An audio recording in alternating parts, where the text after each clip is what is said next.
Hola queridos amigos y miembros de este canal que es de ustedes, Mystery Channel. Desde este momento quiero iniciar diciéndoles, si no han visto la película Blade Runner, obviamente la original de 1982, pero sobre todo la nueva versión publicada en el 2017, amigos tienen que verla. Obligatorio. Si ustedes son miembros del canal o son suscritos, esa es la tarea que les pongo y espero que me dejen en comentarios que sí la vieron. De verdad, cuando la puedan ver, por favor, véanla. ¿Saben por qué? Porque ahí está nuestra historia. Ahí está, muy explícito, porque obviamente cuando produjeron esa película, los productores pensaron, no importa, vamos a decirlo todo aquí y nadie se va a dar cuenta, porque van a venir a ver una película de ciencia ficción. Ahora, amigos, yo les digo, es una película que está narrando la historia tal como sucedió. Y les debo decir que no la había visto porque cuando una película me llega mucho y es excelente, casi nunca veo el sequel o una versión renovada porque digo, la original ya se quedó en mi memoria, pero mi esposo me insistió, me dijo, sé que te va a gustar, debes verla. Y la vi con él y dije, gracias, tenías toda la razón.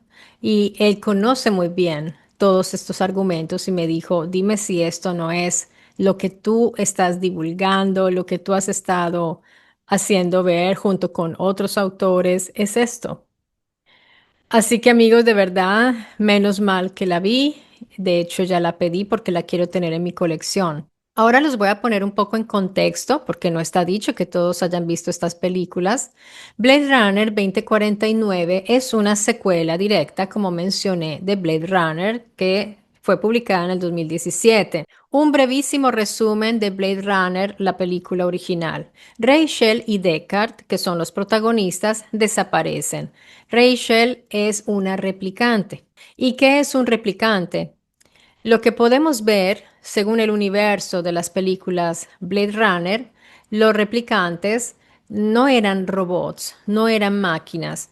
En realidad, eran muy similares a nosotros, los humanos, pero eran fabricados artificialmente, eran fabricados en laboratorio, siendo completamente biológicos, porque tienen ADN, tienen huesos, tienen músculos, piel, sangre, órganos internos, cerebro y sistema nervioso. Es decir, lo que nosotros llamamos humano, pero fabricado.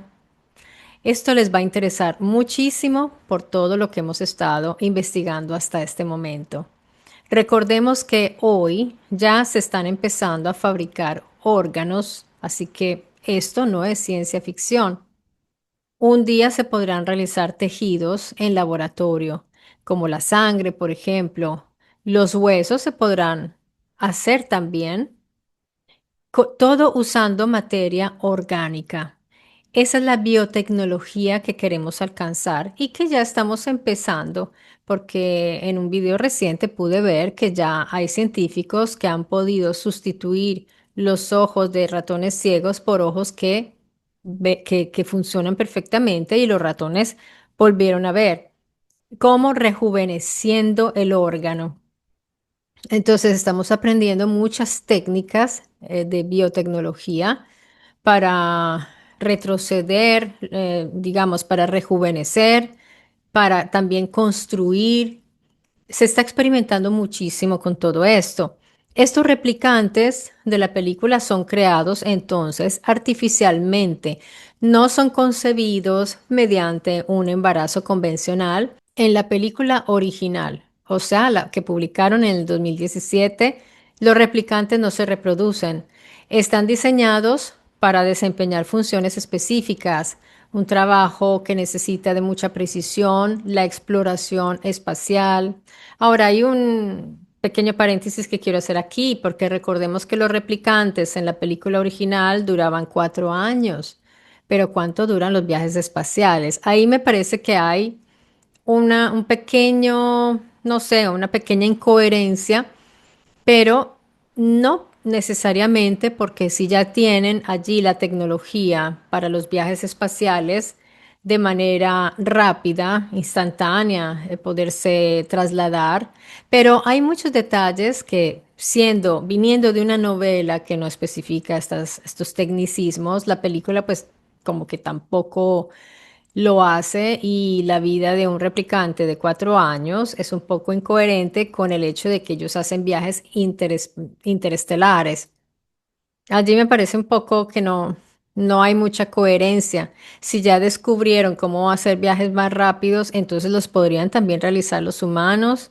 Aunque los humanos tenemos una serie de problemas que de verdad no nos permite viajar. No es solo el tiempo, es también nuestra estructura física, nuestra estructura ósea, no nos permite realizar viajes de un cierto tiempo y resistir la no gravedad, la ausencia de gravedad. Estamos hechos para quedarnos aquí, así que tenemos que superar todos estos problemas de nuestra fisionomía. Estos replicantes pueden pensar, piensan muy bien, mejor que nosotros, sentir emociones, aprender, como nosotros también. Desarrollar personalidad propia. Ya vamos a ver esto con un poco más de detalle. Y muchos reciben recuerdos implantados. Esto es un dato importante, que les proporcionan una identidad psicológica y facilitan su estabilidad emocional. Se llaman replicantes porque no porque hayan sido replicados o fabricados como en serie, tampoco porque sean copias exactas de alguien. Ellos no son simples clones tampoco. Cada modelo puede poseer un diseño genético específico, tal como nosotros. Hay un número de serie que ellos tienen. Y si ustedes se fijan, el ser humano también lo tiene, porque cada uno tiene una identidad genética única. Por más que seamos miles de millones de personas, tenemos una identidad genética, como si nos hubieran marcado con un número de serie. Eso ya es una identificación. Por eso existen distintas generaciones como los Nexus 6, los 7, 8, 9, etcétera. Cada una con unas mejoras respecto a la anterior, tal como nuestra tecnología que nosotros vamos actualizando. ¿En qué se diferencian entonces ellos de un humano? Este es el núcleo filosófico de la saga, el núcleo interesante de toda esta saga. Biológicamente, las diferencias son mínimas. Vamos a ver en una tabla comparativa. El humano nace por reproducción biológica, en cambio el replicante es creado mediante bioingeniería, tal como lo estamos nosotros aplicando ahora, empezando. El genoma humano surge de la combinación de sus progenitores y el genoma del replicante es diseñado por los ingenieros. Ahora pensemos en los primeros humanos. Yo dejo esto aquí por ahora en el aire. El humano desarrolla recuerdos reales desde la infancia, pues porque tiene sus experiencias desde antes de nacer ya tiene experiencias. Pero el replicante recibe estos recuerdos implantados, así que ya vemos dos diferencias importantes. El humano es jurídicamente una persona. En cambio, el replicante durante gran parte de la saga es tratado como propiedad. Aquí entran los discursos éticos, porque nosotros estamos a un paso de realizar todo esto. Desde un punto de vista biológico, los replicantes son prácticamente humanos porque los replicantes no son robots, no están recubiertos de piel, no son cyborgs con partes mecánicas tampoco. Y más adelante, dentro de poco, tendremos humanos con medio cuerpo mecánico y artificial. Entonces, esos no son humanos, sí son humanos. ¿Por qué? Porque nacen, vienen de un nacimiento natural. Es por eso. Eso es lo que nos diferencia de los replicantes. La propia saga insiste en que son organismos vivos los replicantes. Después de Blade Runner 2049, la diferencia biológica entre ambos se redujo aún más, ¿Por qué?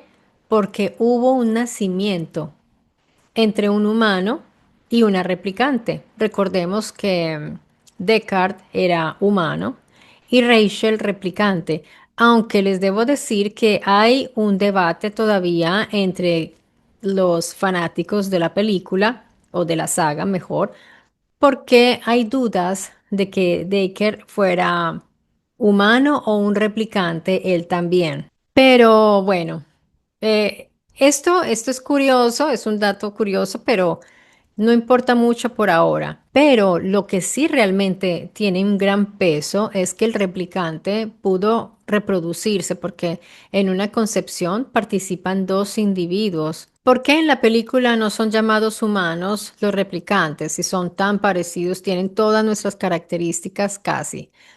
Porque el conflicto ya no es biológico ahí, sino ontológico, ético, jurídico.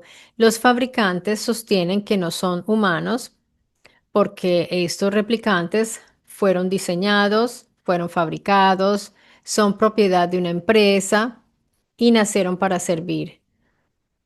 Pero ¿ustedes qué opinan? ¿Será? ¿Será que los humanos no somos propiedad de alguien? Les hago esta pregunta un poco provocatoria, pero ¿no somos una propiedad nosotros también desde que nacemos y no nacemos para servir? Somos totalmente libres los humanos. No fuimos fabricados, al menos en origen. Es otra pregunta que lanzo. ¿No fuimos diseñados? Bueno, por ahora dejemos esas preguntas sobre la mesa. Entonces, lo de replicantes es una clasificación que se basa solo en su origen prácticamente, no nacidos de una pareja, más no por su composición. Y aquí hay un paralelo muy interesante con la historia que yo les he revelado aquí en el canal. Este debate nos recuerda discusiones reales que estamos viviendo en la actualidad sobre qué define ser humano. Y este debate se abre sobre todo porque estamos hablando mucho del transhumanismo. De modo que ahora estamos muy interesados en saber qué nos define como humanos, nuestro origen, nuestra biología, nuestra conciencia, la capacidad de sentir, pero ya sabemos que los animales sienten, ni siquiera nosotros mismos podemos definirnos bien y diferenciarnos bien de lo que, por ejemplo, en este caso son los replicantes. Entonces, en Blade Runner 2049, la Tyrell Corporation ya colapsó, porque aquí para conectarnos con como con un hilo cronológico, porque la película sigue un hilo cronológico de antes Blade Runner, cuando estaba Daycare, la Tyrell, que era la fábrica de los replicantes, colapsó y se había producido un apagón electromagnético, hubo un blackout que destruyó enormes cantidades de información digital que se perdió. Entonces, el empresario Neander Wallace adquiere los restos de Tyrell y crea una nueva generación de replicantes aún más obedientes. Él los mejora. En la última versión, Blade Runner 2049, comienza la segunda película con un nuevo protagonista que es el agente K. Y K es un Blade Runner que también es un replicante. Por eso vuelve nuevamente la duda si Daker no era un replicante. Sin embargo, Blade Runner 2049 no es solo una continuación cronológica, como les mencioné, porque el guión de esta película amplía uno de los grandes interrogantes de la primera, lo que decía anteriormente, ¿qué significa ser humano? La primera película, recordemos, se basaba en una novela escrita, pero ya la de 2049 tiene un propio corpus y yo diría casi independiente y muy bien estructurado, muy fuerte. Mientras que la obra del 82 se centra más como en la identidad, la memoria, la empatía. Yo casi que diría que es un poco más romántica que esta nueva. porque la del 2049 añade un nuevo elemento que es decisivo para un cambio radical, que es la reproducción biológica de los replicantes. Pero se supone que esto viene desde Tyrell. Ya les voy a decir por qué. Y esto es muy importante porque podría convertir a los replicantes en una especie capaz de perpetuarse sin depender de otros, en este caso los humanos. Debo decir que a mí me sorprende mucho que hayan hecho una película de este tipo. Realmente me sorprendió y cuando vi el año 2017 dije, wow, porque recordemos que yo misma aquí en el canal les estuve hablando de que las películas, por ejemplo, esas sagas de Anunnaki, casi no las dejan realizar. Claramente, la historia Anunnaki es como la historia original de la humanidad, pero aquí están hablando también de ese asunto de una manera muy explícita, pero ya les digo, cuando quieren ponernos, quieren ocultar algo, también lo exponen y así lo protegen. Parece contradictorio, pero exponen la realidad de modo que la gente piensa que es ciencia ficción y es la misma gente la que va a decir que es ciencia ficción, que eso no es posible.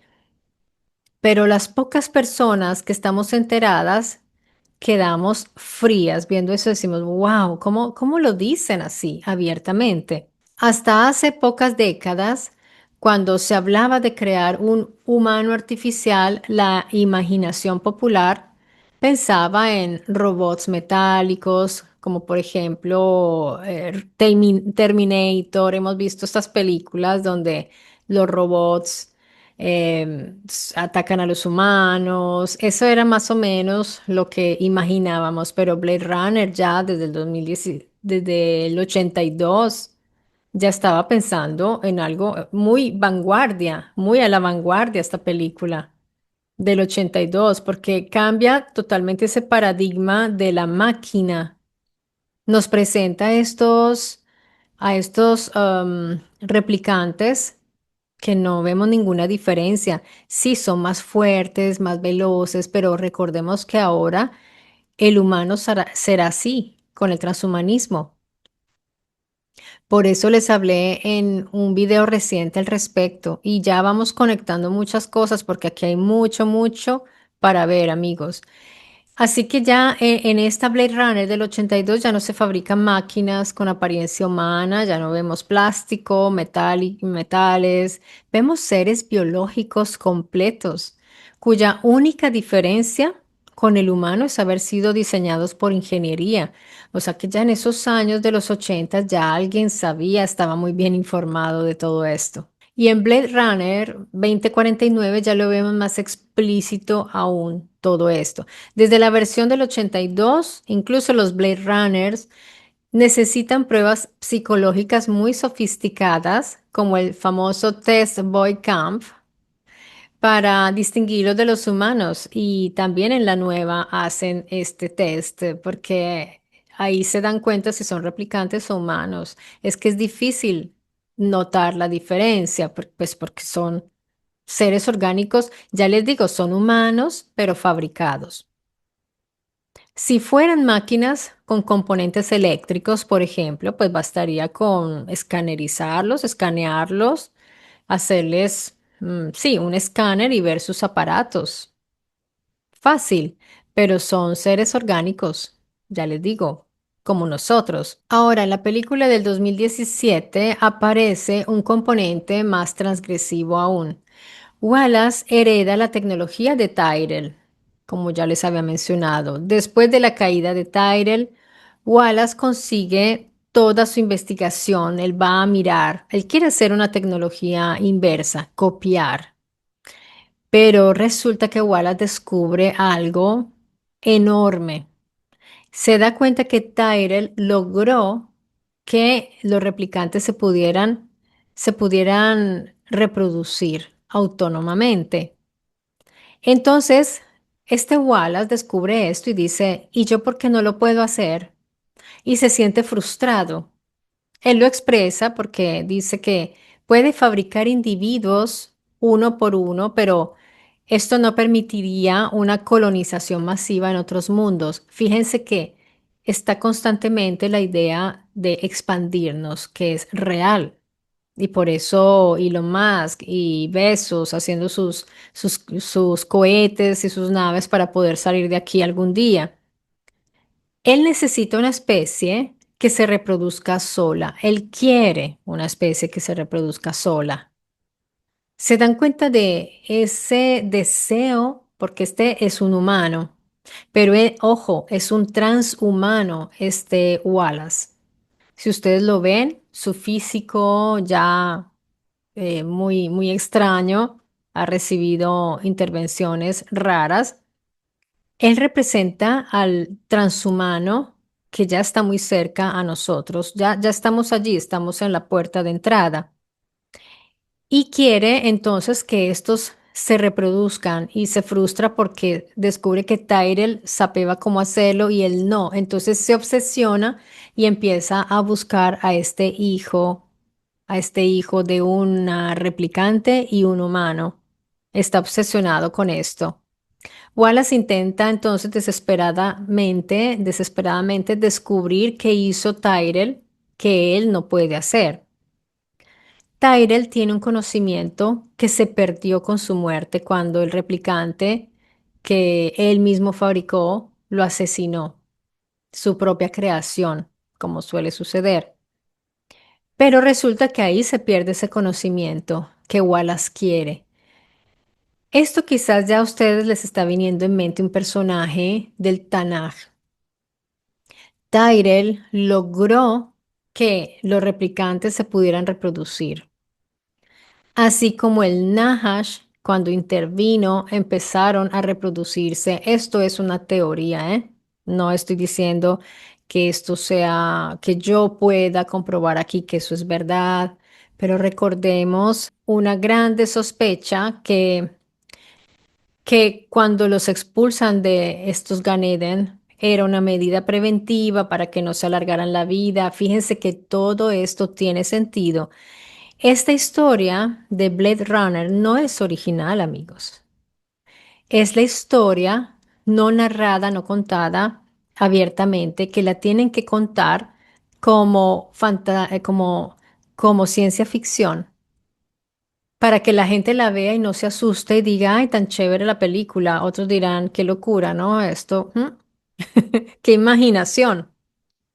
Si supieran que esta es una posible verdad de nuestra historia, que yo cada vez más estoy convencida de esto, no todo el mundo y no quiero convencer a nadie porque lo pienso yo, pero fíjense que esta historia contada de esta manera, ahí está todo. Tyrell es el Nahash que interviene con su conocimiento tecnológico, biotecnológico, para hacer que estos replicantes, es decir, seres humanos, una especie distinta hecha para ellos, una especie aparte, que son los replicantes, pero eran estériles porque eran fabricados, ahora se pueden reproducir. Y ese es el sueño de Wallace. Ahora bien, a mí me han dicho aquí algunas personas en el canal y pues tienen todo el derecho de decirlo. Me han objetado, me han dicho, Marta, pero entonces, ¿por qué los Anunnaki no hicieron robots y tenían que tomar de la materia orgánica del planeta existente para crear esa especie que en la Biblia sí se diferencia, en el Tanaj, perdón, se diferencia? Que serían los adamitas, no está el nombre, en el Tanaj no existe, pero sería una especie aparte, distinta a la que estaba afuera, porque en el mismo Tanaj se expresa que hay alguien afuera de esos Gan Eden. Recordemos la salida de Caín, que encuentra esta ciudad, donde encuentra a estos personajes allí, a estos humanos que estaban en su transición. De modo que, amigos, esto es muy interesante porque Wallace, siendo un humano, quiere él para sí fabricarse estos replicantes, pero quiere que se puedan reproducir, ¿se dan cuenta? No le interesa hacer robots. Hacer robots ya hoy día inclusive para nosotros es como hacer electrodomésticos, ya es como un accesorio.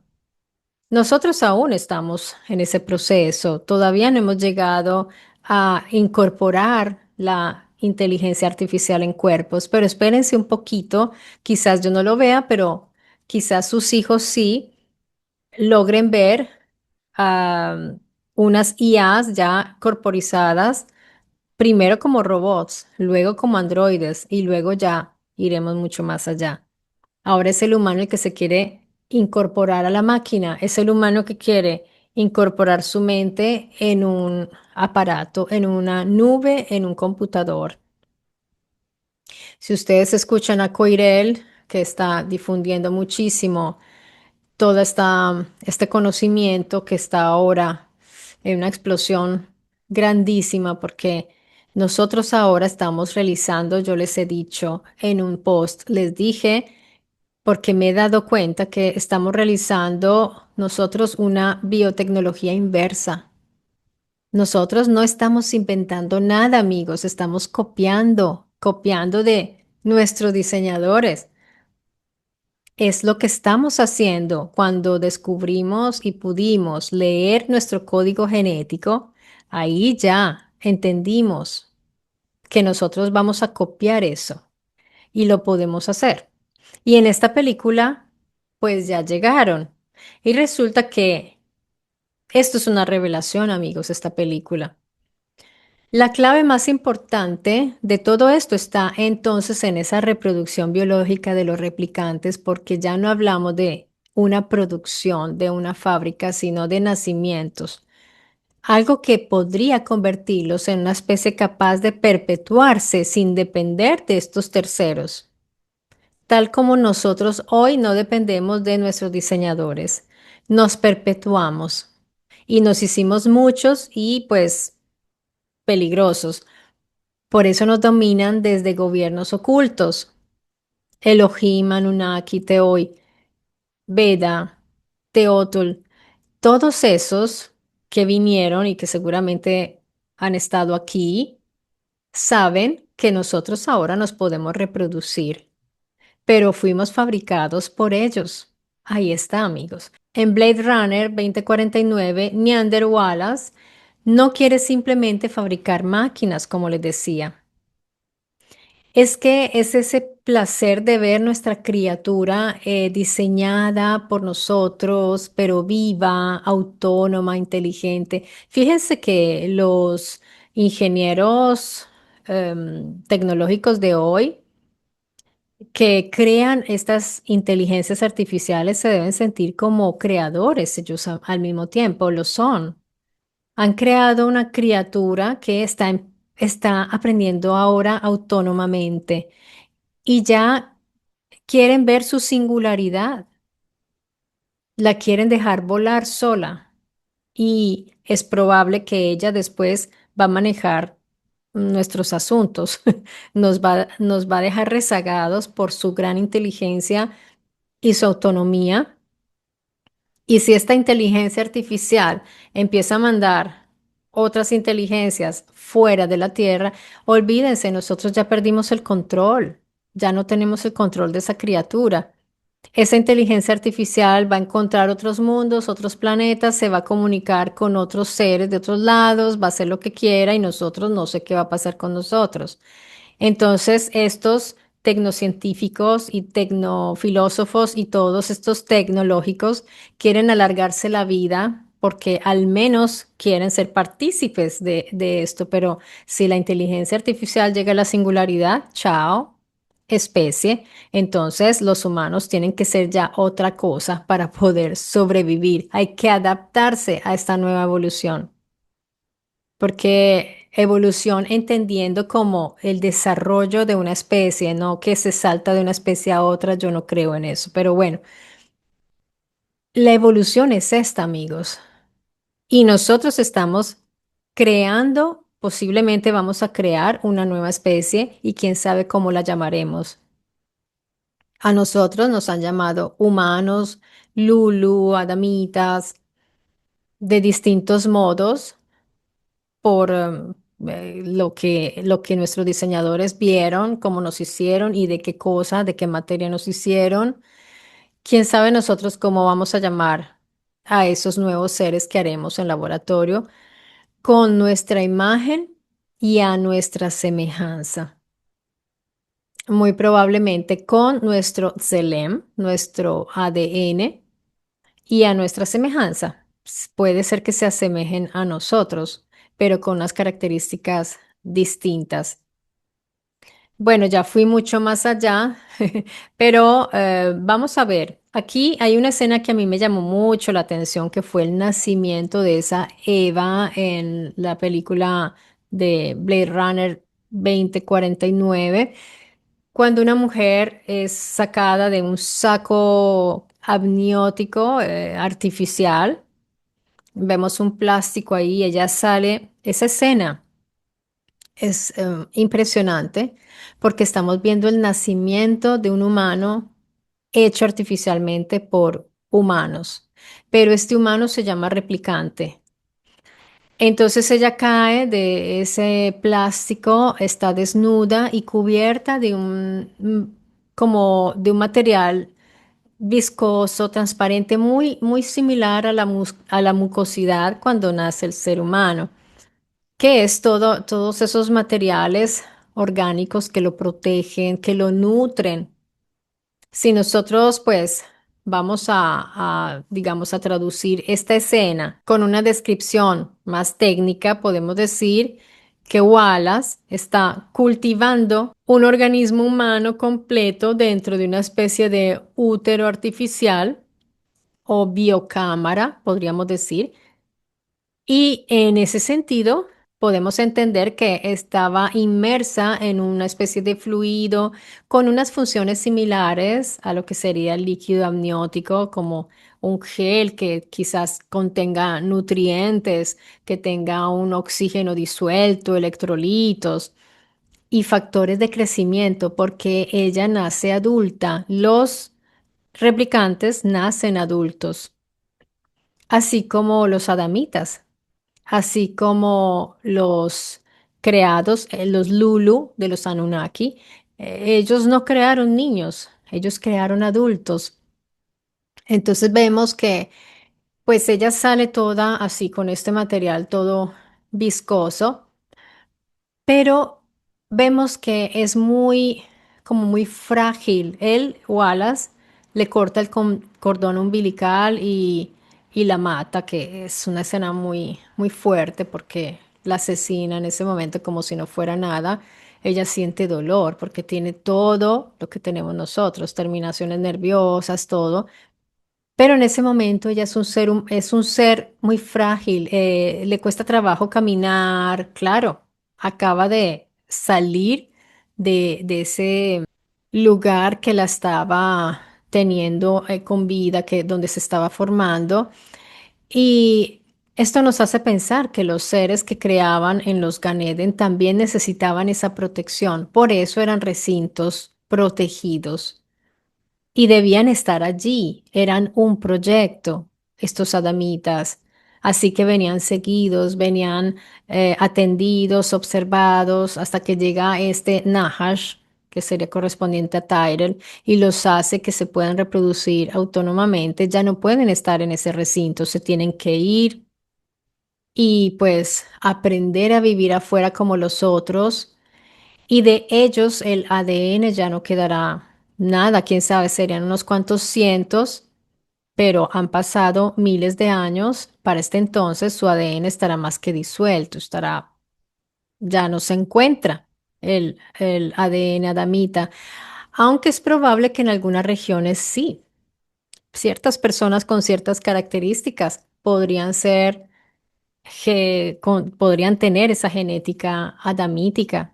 Es probable, porque pues no es que se destruye, pero con tantas mezclas sí se va disolviendo con el tiempo.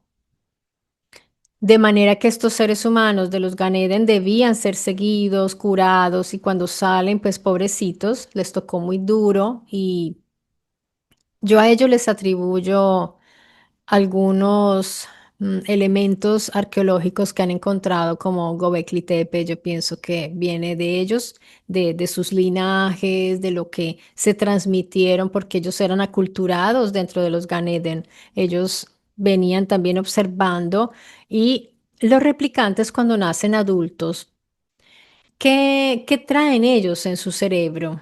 Porque no tienen la experiencia de niños, no crecen, no son enseñados desde bebés. Pues pensemos, hagamos un paralelo con nosotros, por ejemplo, porque nosotros nacemos pues con una mínima, no nacemos con experiencia acumulada. Un recién nacido humano posee un cerebro extraordinariamente complejo, pero no nace con experiencia acumulada tampoco, ni con recuerdos. El único recuerdo que tiene son los sonidos de la madre y esto, pero eso se pierde. Entonces, va aprendiendo durante los años, tiene un tiempo de aprendizaje con la interacción con el entorno, todo esto. Los replicantes nacen ya adultos. Entonces, a ellos les implantan unos recuerdos. A ellos les implantan unos recuerdos y es probable que les implanten también algunos conocimientos, algo, capacidades. Pero recordemos que el humano cuando nace, nace sin el habla, nace sin mucho, sin conocimiento prácticamente.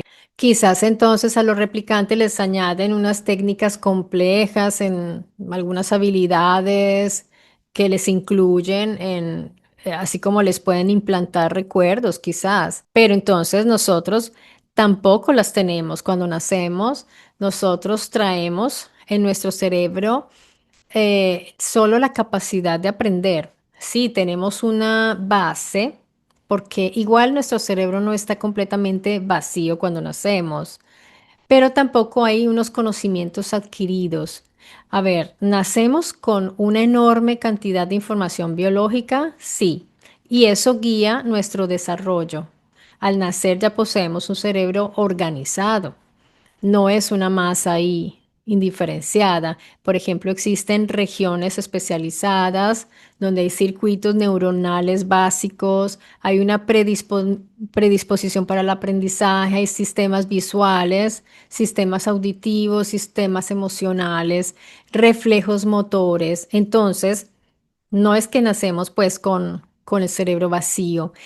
Pero yo quiero aquí hacer una alusión interesante porque este es un patrón que yo encuentro en el universo también. Miren, desde el nacimiento del universo hasta donde nosotros sabemos, lo primero que nosotros sabemos que existió era el potencial de todo lo que vino después. Es decir, ya había una base ahí. Nunca ha estado totalmente vacío al parecer. ¿Qué había en el universo al inicio? Y esto lo cuento, aquí estoy haciendo un spoiler de mi libro nuevo que vendrá. Ya dentro de poco lo publicaré. Pero bueno, estoy profundizando mucho. Pero aquí les puedo decir que cuando lo inicial del universo ya había lo que nosotros llamamos campos fundamentales. Ya había algo ahí. Y eso es lo que yo suelo llamar la arquenia, que es como el principio del principio de todo, el potencial para que exista todo lo demás. Así también cuando nacemos, nacemos con un potencial para aprender, para lo que viene después y todo lo que vamos a introducir como experiencias, como aprendizaje. Así nos diseñaron a nosotros. Y al nacer venimos con un poquito de esos fundamentos, pero no venimos al mundo ya con conocimientos. Eso lo vamos adquiriendo. Los que fueron diseñados y los que serán diseñados sí deben tener un modo de poder contar con ya unos conocimientos, además de esta estructura previa que traemos nosotros cuando nacemos, porque pues tenemos el tiempo para irnos formando durante nuestro crecimiento y venimos con lo que llamamos los instintos, que es cuando la madre acerca al bebé, que le empieza ya a alimentarse de la madre o a llorar. Todo eso son instintos. De manera que el cerebro parece venir ya preparado para aprender ciertas cosas con mucha facilidad. Igual los replicantes también tienen que ser instruidos y entrenados. Pero como ellos ya, el humano en ese momento ya tiene un conocimiento muy alto sobre lo que es la inteligencia, la manipulación genética, el transhumanismo ya y posthumanismo en todo su esplendor, pues no tienen ningún problema y no van a estar criando niñitos desde bebés, no les interesa. Pero a este Wallace sí, porque hay ese ánimo de crear criaturas que a su vez se puedan reproducir. Para él eso es el máximo del máximo, aún sabiendo que va a perder el control de esas criaturas. Se pierde el control. Ese es el gran problema. Entonces, fíjense en este paralelo. Nosotros como humanos no nacimos, no nacemos con un idioma, ni con conocimientos matemáticos o con conocimientos de historia, ciencia, recuerdos autobiográficos o experiencia práctica, iguales que los replicantes. Hay un pequeño diálogo interesantísimo aquí entre el replicante K y su jefe. Él está dialogando y él dice, porque ella le da la orden de ir a buscar ese hijo del replicante y destruirlo prácticamente. Entonces él dice, nunca había retirado, es decir, retirado a alguien que hubiera nacido. Es distinto hasta para el replicante. Y Yoshi, la jefe, le dice, ¿cuál es la diferencia? Y él dice, supongo que nacer te da un alma, algo así le dice. Mientras K, el replicante, se está yendo, Yoshi le dice, bueno, pues hasta ahora te ha ido bastante bien sin un alma. Esta es nuestra gran incógnita. ¿Qué es esto del alma? Porque ahora que estamos próximos a crear vida en laboratorio, está esa pregunta y ya no la hacíamos con la historia de la clonación que está ahí, pero ha perdido un poco de atención porque ya no es, digamos, necesario clonar, aunque es un instrumento que van a desarrollar, pero ahora está la posibilidad de crear vida en laboratorio. De modo que se hacen la pregunta, sea un clon o sea un individuo creado en laboratorio, ¿tiene un alma? Entonces vuelve la pregunta también, ¿qué es el alma? Primero que todo, ¿existe un alma? ¿Dónde está? ¿Quién la otorga? ¿Quién la crea? ¿Quién la hace? ¿Quién la puede tener y quién no? Porque es que hay personas que se otorgan digamos, la capacidad intelectual de decir quién tiene alma y quién no, porque he visto que hay personas que señalan a ciertos humanos que dicen que no tienen alma, pero ¿cómo pueden saber esto? Hoy día, en prácticamente casi todas las culturas está esta creencia de que hay un alma. Ahora, unos dicen que se adquiere antes de nacer, ya tienes o eres alma, eres un alma, preexistes y luego mueres y vuelves nuevamente a ser alma y así, o sea, como algo cíclico. Otros piensan que el alma llega después. Por ejemplo, entre los judíos hay una creencia que es como a los 8 días, no recuerdo cuántos días, bueno, es algo así que te dan el alma. Y de este discurso del alma dependen muchas cosas importantes. Aquí está la bioética y todo lo que hay que tener en cuenta en el momento de pensar en todo lo que quieren hacer en el laboratorio. Y recordemos que ese concepto de alma, un concepto metafísico, ya sabemos de dónde viene, de qué corrientes, pero esto no es no se puede verificar. Hay otros que piensan que el alma sí se puede pesar, han dicho que hay un peso que se pierde cuando morimos, de modo que piensan que sea una sustancia, otros piensan que es una energía, otros piensan que es un cuerpo sutil. En fin, amigos, sobre esto hay muchísimas teorías y doctrinas que pues aquí estaríamos por horas y pues yo no soy nadie para decir que existe o no existe un alma y para definirla mucho menos. Así que bueno, cuando se fabrican los seres, el fabricante tiene un derecho sobre estos seres, es como el propietario de estos seres y estos seres tienen que responderle a ese propietario. Ya hay como una, un sometimiento hacia su creador o fabricante. Pero en cambio, cuando se nace es distinto porque eres un ser libre prácticamente. Tú tienes padre, madre.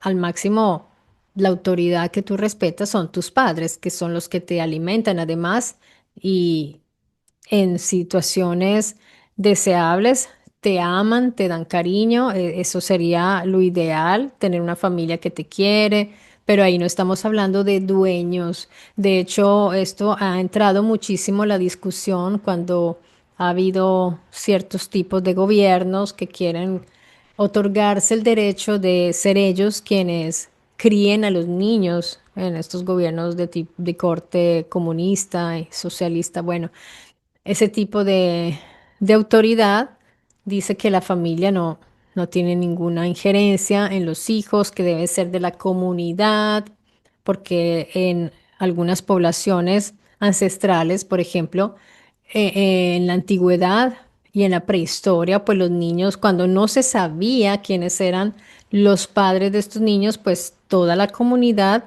educaba y los cuidaba, ¿no? Porque cuidan a sus semejantes y a los que pertenecen a su clan. Esto les garantiza una continuidad.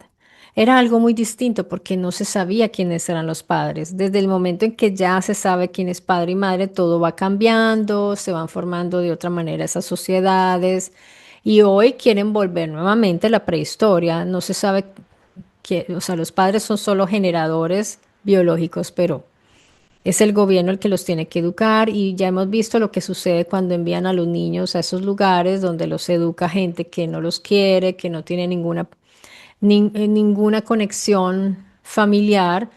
Es terrible, me parece eso espantoso. Y en estas distopías, en estas novelas tipo Mundo Feliz, ahí vemos esas situaciones donde los niños son ya producidos en laboratorio, criados por personas que no tienen ningún tipo de familiaridad con los niños, crecen sin amor, sin, no sé, con qué tipo de empatía pueden ser estos seres. Así que amigos, les puedo decir que esta película me sorprendió mucho. Además, ganó 2 premios Óscares y tiene 5 nominaciones. No es cualquier película, es una película, yo diría, importantísima. Está tratando un tema totalmente esencial para nosotros, importantísimo y ya les digo, me sorprendió ver que existiera, que la hubieran producido. Además, estéticamente hablando, es bellísima. No hacen grandes efectos especiales, no, quisieron seguramente conservar esa misma estética de la película de los años 80, que es muy atmosférica y me encantó que hayan llamado a Harrison Ford, que todavía está bien, está sano. Qué bueno que hicieron esta película y no esperaron pues a que se fuera de este mundo pues para poner otro actor o hacerle un homenaje. Para mí, mejor homenaje que esta película no hay. Y además con Ryan Gosling, que ya me gusta verlo en este tipo de películas, me encantó verlo en esta en particular. Y yo diría que está abarcando todo, está abarcando desde nuestros orígenes como posiblemente fueron. Nos está diciendo, nosotros somos un diseño artificial, es como yo lo veo. Pues puede ser que el director diga otra cosa, no sé qué, si se ha pronunciado al respecto, pero aunque lo supiera no lo diría.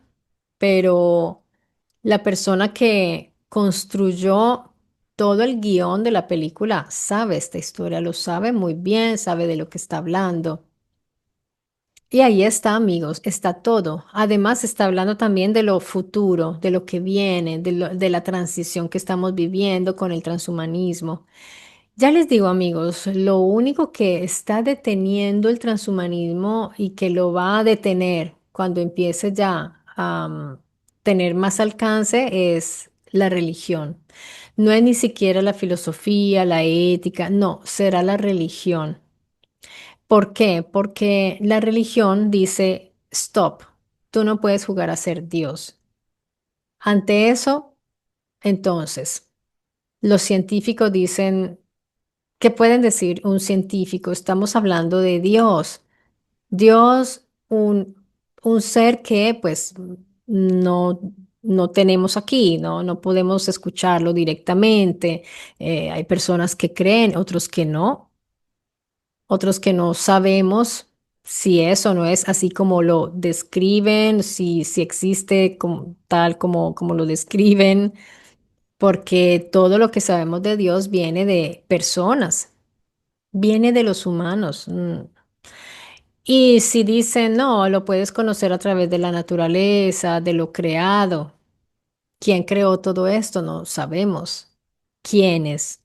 Porque puede ser que hayan intervenido varios. ¿Quiénes fueron los diseñadores? ¿Quiénes diseñaron todo esto? Que hoy también se habla de una simulación y todo esto ha tenido un origen de unas mentes o de una gran mente. Entonces, amigos, la religión trabaja con la creencia y ahí pues frente a eso ya no hay nada que hacer, no hay debate que sostenga. Y eso lo han comprendido personas como Miklos Lukács, por ejemplo, el que es agnóstico, pero lo veo muchas veces hablar de Cristo, y de cristianidad, porque entiende que es lo único que puede detener. En Hispanoamérica en general, la gente está muy aferrada a sus creencias. Esto del transhumanismo y todo les resbalará, porque si ellos piensan que es una transgresión a Dios, jamás lo van a aceptar y se van a oponer. Así que un filósofo muy inteligente como lo es Lukács sabe esto y es su mejor arma contra ese transhumanismo que quieren como frenar.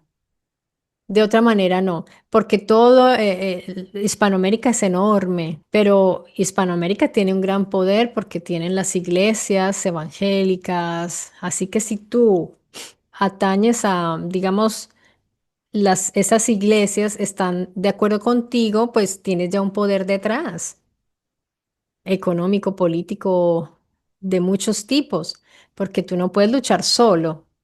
Tú puedes hacer libros muy interesantes, hacer conferencias, necesitas de los cristianos, por eso él nombra tanto el cristianismo, la creencia, y él es agnóstico, repito.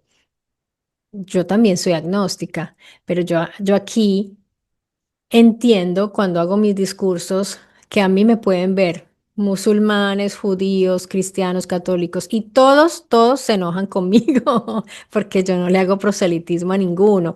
Cuando digo algo que pienso al respecto de una facción que la favorece de algún modo, entonces están contentos y los otros se enojan. Cuando digo lo contrario, o sea, cuando digo igual de la otra, entonces siempre voy a estar, es un milagro, puedo decir, que haya gente que se suscribe al canal porque yo no tengo ninguna atadura con ningún credo ni ideologías.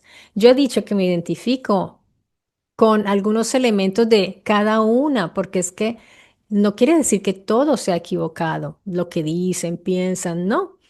Yo tomo lo que me sirve de cada una, pero ya les digo. Ahora, cuando yo veo eventos tan contundentes como fue el reciente, desafortunadísimo multiterremoto, porque fueron muchos, ese enjambre sísmico en Venezuela, y aprovecho para mandar un abrazo enorme a todos los amigos de Mystery Channel del Venezuela, que vi escenas de personas que eran extraídas de los escombros como si les arrancaran a la muerte una persona, un niño, un gatico, un perrito, un señor, una familia, volvían a nacer. Son nacimientos lo que yo vi en esas escenas, de entre esos escombros, ¿qué era lo primero que decían? Gracias a Dios. Mi fe me mantuvo vivo. Ahí está, amigos. Eso tiene mucha fuerza, mucha fuerza. Así que hay personas que necesitan de verdad, porque lo han hecho su motivo de vivir, su motivo de estar vivo, de ser fuertes. ¿Cómo puede uno decirle a una persona, no, quítate eso, que eso no te sirve? Si no fuera por eso, a esa persona la mantuvo viva su fe. Basta y no hay nada más que hacer. Entonces, como esa fe y esas creencias son tan fuertes, tan arraigadas en nuestro querido y amado pueblo hispánico, hispanoamericano, eso lo entienden también personas como Lukács, entonces, y como también otras personas que se autodefinen como conservadores, el conservadurismo. Aunque no tengan esas creencias, ellos defienden esto porque entienden que es una fuerza que mueve mucho. Entonces, por ejemplo, si uno atañe solamente al intelecto de las personas y a la racionalidad y les habla de la ética, inmediatamente las personas pueden decir, ah, qué interesante, pero no mueve porque no hay emotividad, no hay emociones allí, no hay, porque la emocionalidad que mueve la fe y los discursos, por eso la gente busca tanto los canales que hablan de Jesús, María, José, Yahweh, la Biblia, y cuando ya uno habla de los sumerios o de posible vida extraterrestre, pero se desliga de esos temas bíblicos, se van porque no te mueve tanto las endorfinas como si lo hacen esos temas allí. Y eso lo saben muy bien los pensadores y lo manejan muy bien. Y es una desventaja que tienen los científicos, aunque puede haber científicos creyentes y todo, pero ellos saben separar eso de su trabajo científico. Y cuando un científico dice, pues, ¿por qué no puedo crear vida en un laboratorio? A mí me dicen, mira que estás jugando a ser Dios, dice, ¿y cuál es el problema? O sea, ¿cuál Dios? Porque si ese científico dice, si yo no puedo probar que exista o no exista, ¿por qué me tengo que detener si esto es lo que nos va a llevar a tener unos superhumanos, por ejemplo, unos humanos muy bien desarrollados, que haya menos dolor, que haya más inteligencia, que podamos ir a viajar a los planetas? ¿Por qué tengo que detenerme? Porque alguien dice, el científico le puede decir a esa persona, dile a Dios que venga y me lo diga, pero déjame seguir trabajando. Amigos, es una batalla fuerte, es una batalla muy fuerte. Yo veo que unos tienen sus razones, unos defienden, por ejemplo, principios que yo defiendo también. Los cristianos defienden muchos principios que están muy arraigados en mi vida, como por ejemplo, la familia, cuidar a la familia, hacer el bien, pero no necesito ser cristiana para hacer eso.